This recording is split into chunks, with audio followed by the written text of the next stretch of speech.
అందరికీ నమస్కారం. నా పేరు ఉదయలక్ష్మి. నేను గణేష్ పంచరత్నం చదువుతున్నాను. నా పాట మీకు నచ్చినట్టుంటే ఒక లైక్, ఒక షేర్, ఒక సబ్స్క్రైబ్ చేసి నన్ను ఎంకరేజ్ చేయండి. ముదాకరాత్తమోదకం సదా విముక్తి సాధకం కళాధరావతం సకం విలాసి లోకరక్షకం. ముదాకరాత్తమోదకం సదా విముక్తి సాధకం కళాధరావతం సకం విలాసి లోకరక్షకం. అనాయకైకనాయకం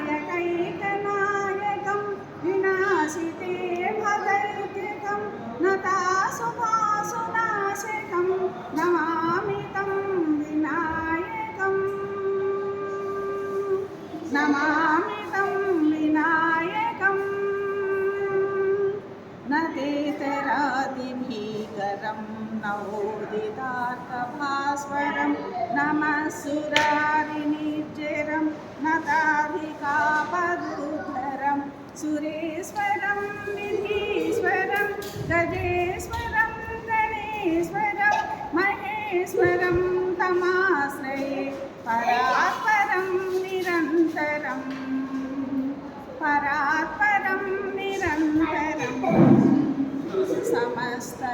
సమస్తలోకశంకరం నిరస్తదైత్యకుంజరం ధరేధరోధరం వరం వరే భవక్రమాక్షరం కృపాకరం క్షమాకరం ముదాకరం యశస్కరం మనస్కృతం నమస్కృతం నమస్కరోమి భాస్వరం.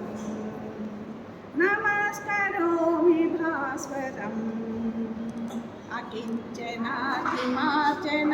చిరంతనోక్తిభాజనం పురారి పూర్వనందనం సురారి గర్వచర్వణం ప్రపంచనాశభీషణం ధనుంజయాదిభూషణం కపోలదానవారణం భజే పురాణవారణం.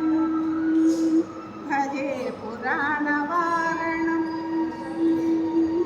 నితాంతకాంతదంతకాంతిమంతకాంతకాత్మజం అచింత్యరూపమంతహీనమంతరాయ కృంతనం హృదంతరే నిరంతరం వసంతమేవ యోగినం తమేకదంతమేవ తం విచింతయామి సంతతం.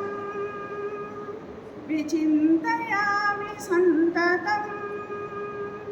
మహాగణేశ పంచరత్నమాగరేణయోన్మహం ప్రజల్పతే ప్రభాతకే హృది స్మరంజలీశ్వరం అరోగతామదోషతాం సుసాహితీం సుపుత్రతాం తమాహితాయు రష్టభూతి మభ్యుపైతి సోచిరా.